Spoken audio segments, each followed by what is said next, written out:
Good morning. Today, inshallah, we are going to conclude chapter number 4 with a goal now we will set up 2 major objectives for today's class.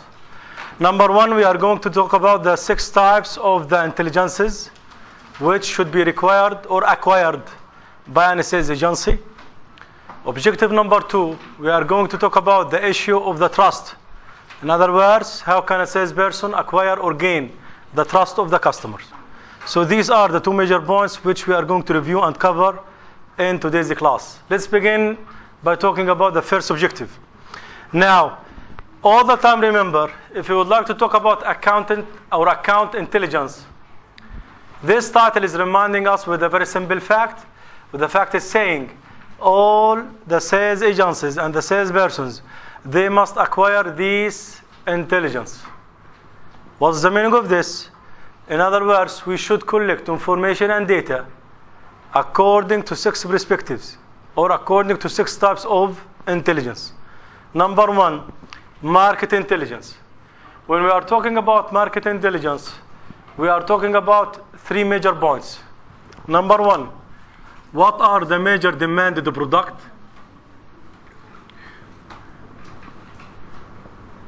By the customer. Well, number 2, what are the most acceptable markets for these products? Well, number 3, who are our competitors? So we are talking about 3 major points. All these points, as a sales agency, we must collect a very detailed information or data about the most demanded products of our customers so that we can sell them and so that we can raise up our sales volume. Well, number 2, we should look for the most profitable markets. Well, number 3, who are our competitors who are competing with us regarding these products or services.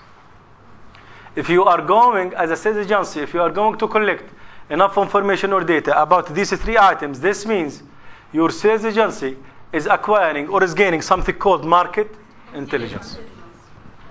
Clear?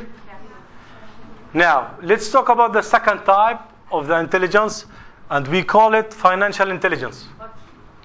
In financial intelligence, that's good. All the time remember, we have to identify or specify our annual capital budget. Well, number 2, who is setting up this budget? Well, number 3, the approach of spending the budget.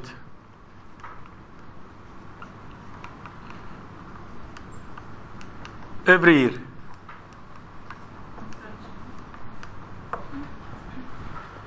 So, these are the 3 major points which we should answer as a sales agency.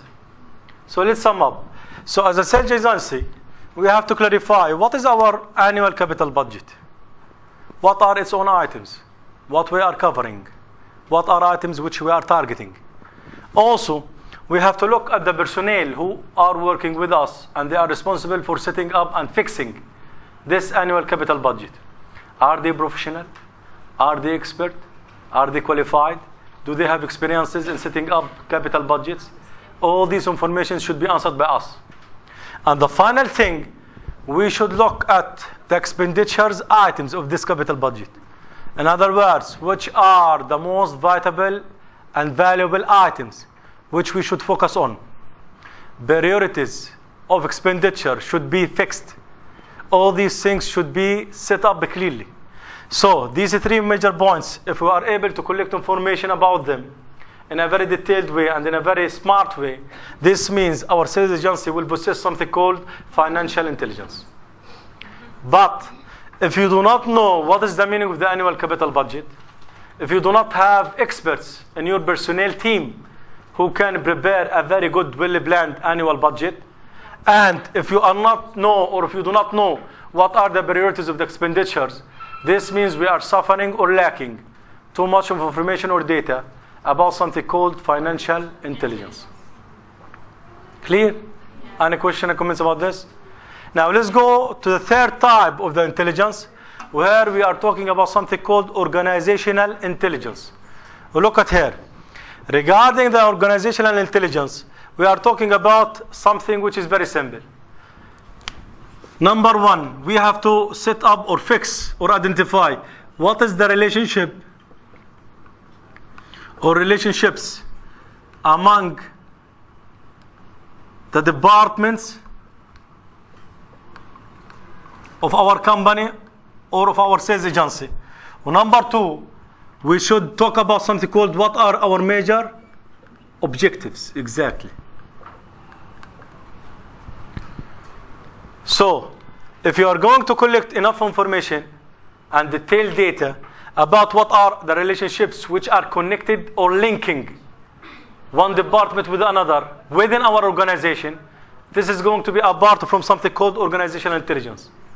In addition, every department must understand or grasp what are the overall objectives of the organization as a whole. If you are going to wonder why, because we do not want to allow for any single department to work independently. Each one must work dependently according to the organizational strategy, organizational objectives, and organizational plan. Clear? This is something very important. And why we are saying dependently? Because remember, we are here talking about working within a team. You cannot work alone. In other words, if you are a salesperson, this salesperson, he or she, should not consider himself or herself to be a superman or superwoman. She cannot speak on behalf of the organization alone or independently. For example, she might give promises for one of the customers. Later on, if she would like to get approval from the executive manager, this executive manager might disapprove. So in this scenario, how is the position or the situation of this person, salesperson, in the front of the eyes of the customer? The customer is going to look at him or her as a person who isn't trusted, as a person who isn't able to keep his own promises. But why? Because there was a mistake, and the mistake was working independently, away from the strategies and the objectives of the organization. Clear? So if we are going to organize ourselves, and if we are going to work as one team with a unified set of objectives, this means we are going to acquire or have something called organizational intelligence. Any question, any comments about this? Let's go to the fourth type. The fourth type here is operational intelligence. Look at here.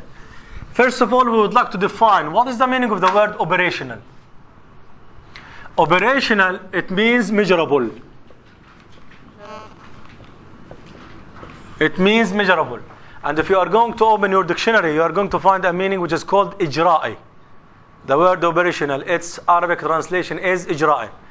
إجراء means something which should be quantified so that we can measure it. Something which should be quantified so that we can measure it. Now, let's give example from the university, and after that we are going to give example from the sales science. Now, you as a student, at the time being, you are studying something called a sales management course. Later on, inshallah, if you are going to pass this course, the passing is measured. How? I'm going to tell you how. If you will acquire 60 points out of 100, this means you are passing. And your evaluation is fair, مقبول. But if your score is going to be over 70, this means you are passing with good status. Over 70, over 80, very good. Over 90, excellent. So even your performance in every single course is measured, is quantified. And this is the meaning of what? Operational intelligence. Somebody is going to say, operational intelligence, is it important for an organization? Of course. How we are going to measure our success or failure? How we are going to measure if we are doing the right things or if we are doing the bad things? We cannot do that if we are not going to measure our own performance. Somebody is going to wonder another question. So how we are going to evaluate or measure our performance as a sales agency? By various indicators. Indicator number one, what is annual sales volume? Indicator number 2, what is the margin of our profitability? Indicator number 3, what are the cost of our production process? And so on. So all these questions can be answered by giving a number of language, or a language of numbers. Well, this language of numbers means we have something called operational intelligence. Any questions, any comments? Clear? Okay, let's go and talk about personnel intelligence. The personnel intelligence, it means one thing. All these questions can be summarized by one word. Well, this one word is saying, who are the people who are having something called buying influence?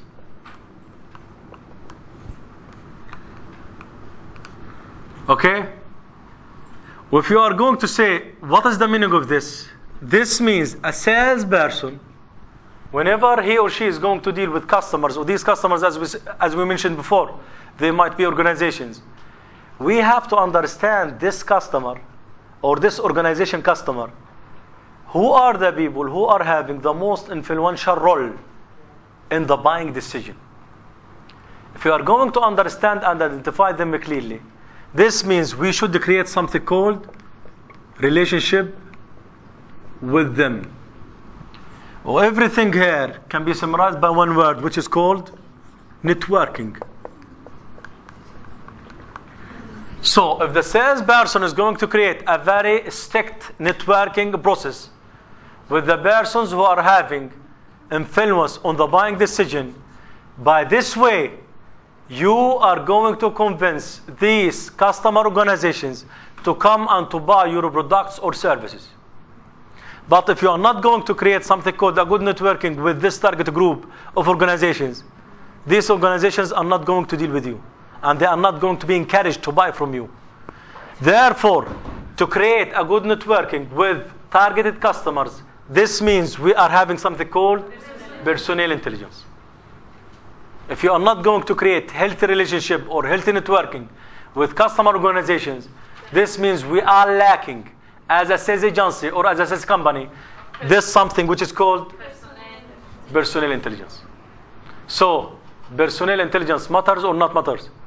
It does matter. Let's talk about the final one. The final one, we called it competitive intelligence. In the competitive intelligence, it can be summarized by the following. Any sales agency should identify who are our own competitors. Or those competitors, we should analyze them. Analyze what? Analyze their strategies, analyze their plans, and analyze their ideologies. Especially if those competitors' performance are exceeding our own performance. If they are exceeding our own performance. If they are going to exceed our performance, or they are superior to our own organization, this means we have to examine them according to study which is called benchmarking. Benchmarking. What's the meaning of benchmarking?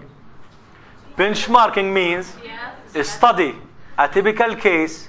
When we are saying a typical case, a case which is doing good, a case which is achieving excellence, we are going to study this case, and we are going to understand how they are working, and later on inside our organization we are going to adopt the same strategies and the same plans which are implemented by this typical case. Well, this is the meaning of the word benchmarking. In the other scenario, or on the other hand, if this organization's performance is lower than our own, then we do not need to study them. So exactly, there isn't any worry. But if they are superior and if they are achieving excellence more than us, then we should zoom on them, trying to analyze how they are working, how they are thinking, how they are planning, how they are drawing their own strategies. Later on, we should learn from them.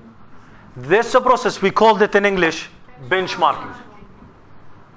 Any question, any comments about this?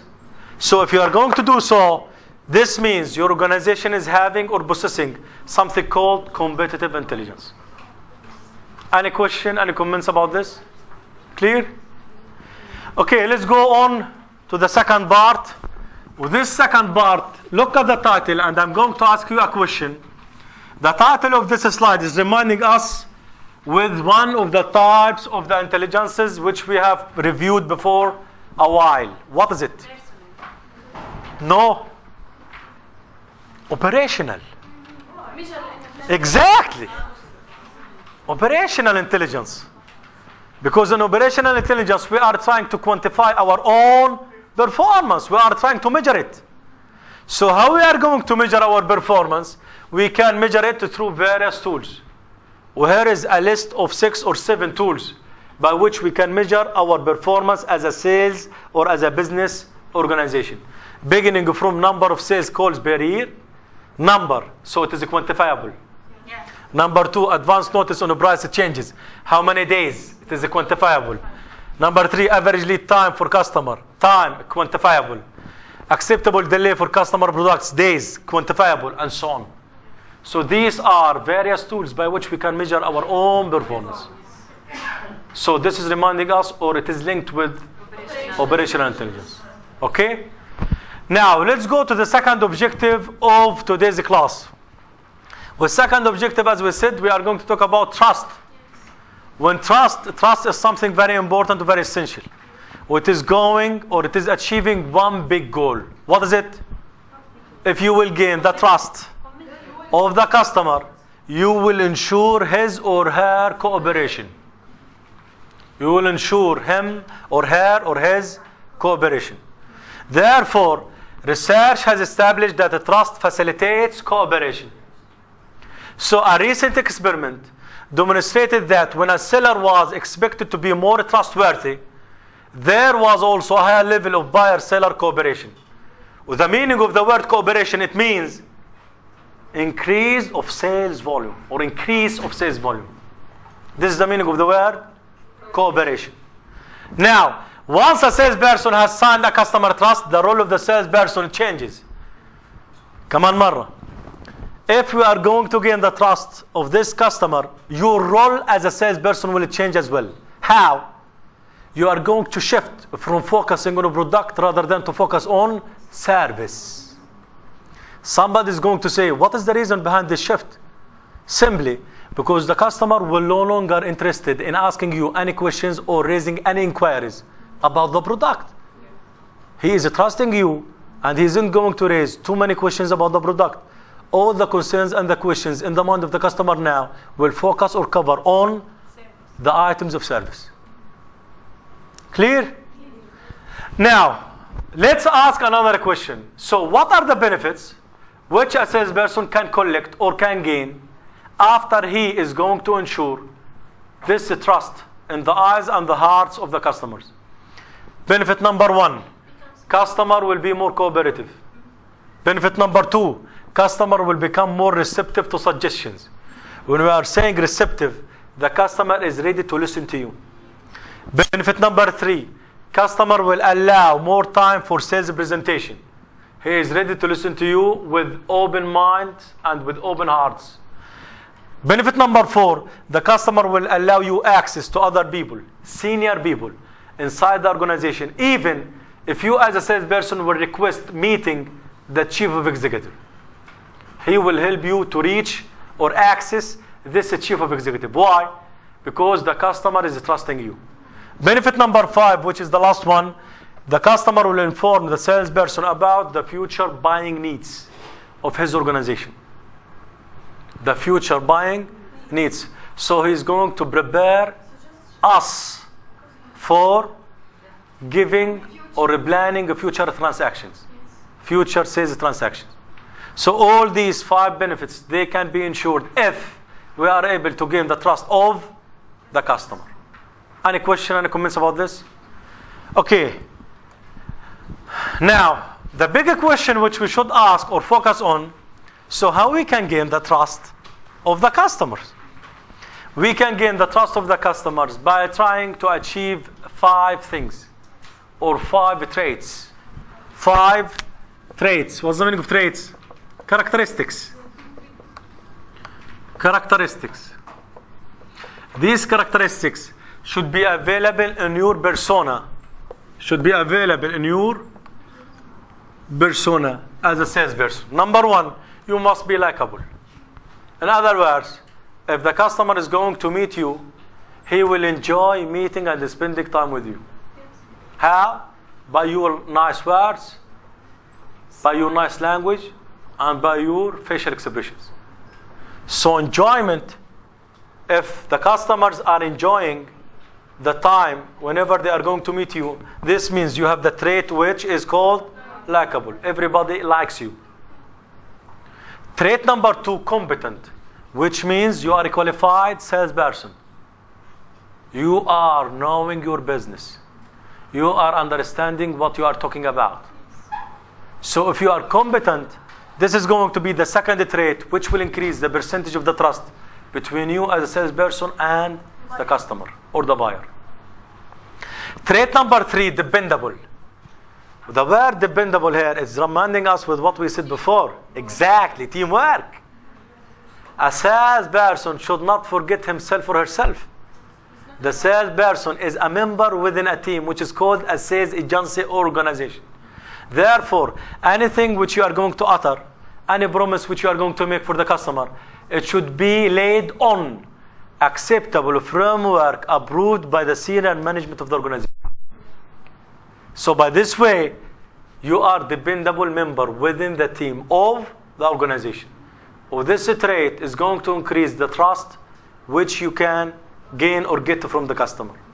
Trait number four is customer oriented. In other words, all the time give the impression for the customer that priority number one as a sales agency is customer's interest rather than our profit.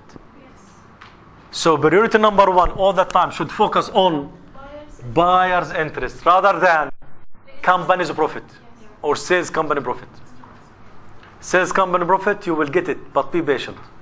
Or give them this impression. Or this trait, which is number four, is considered to be another contributing agent or factor for increasing the percentage of the trust with the customer. The final trait, we called it honesty. Honesty means walk the talk. In other words, don't ever lie under any circumstances. So if you are going to be honest, this is going to be the fifth trait by which we can ensure that you will get a higher or a very strong percentage of trust between you as a salesperson and the customer.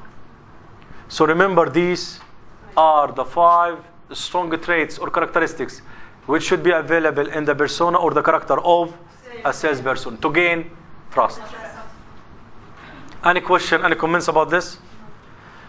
Now, I'm going to give you 2 minutes. This is a case study. Please review it quickly. Tell me what do you understand or what does it talk about. Quickly. 2 minutes.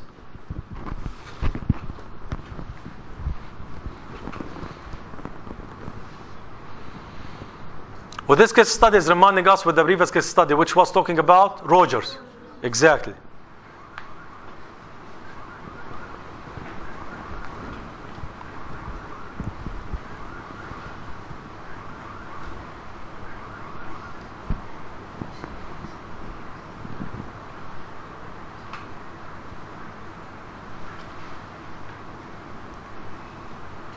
We would like somebody to summarize it. It talks about what? What is the problem? What is the dilemma here? The wrong packaging. Don't be like the bird. Try to give us very detailed, extensive answer. Don't pick the bait up and fly. What's the meaning of bait? طعم.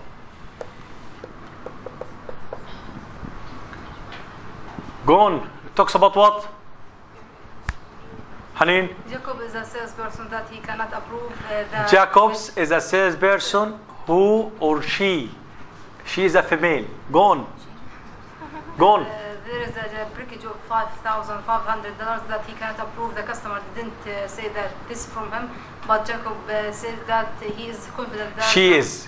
She is confident that the breakages or the fault was of the buyer's handling materials, so he cannot approve that. And they want the final word of if the Jacob will have the responsibility of repairing it or not. Exactly. So Jacobs is a salesperson, who she sent a package. Well, this package is brokeable. Brokeable means قابل الكسر.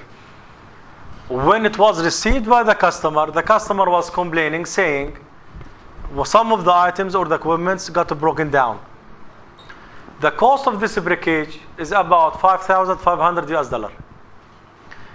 The customer or the buyer phoned Jacobs saying, I want you to decide now if you would like to close this sales transaction or not.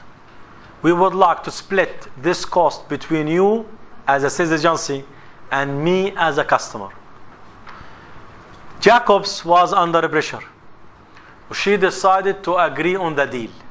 She decided to divide this cost of the $5,500 between the customer and her sales agency.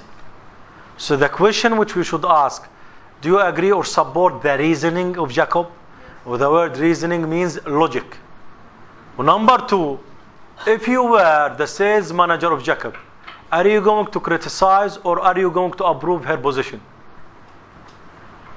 What's your answer? It's easy.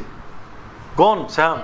I agree with she because we must look for the customers as an asset for our company and looking for a long relationship. Excellent. Well, this is reminding us with the CLV, which means customer lifetime value. The value which we can gain from the customer is then determined by one sales transaction now. We studied this before. So the reasoning of Jacob is correct. Reason number two, Jacob doesn't have a proof if the buyer broke this equipment. Because we do not have a proof as a sales agency, can we claim that the fault or the breakage was because of this buyer? No. Well, this is the second reason. That's it. Before a while, what did we say? We have to be honest. If you do not have the proof, why we should claim? That's it. Any question or comments about the case study?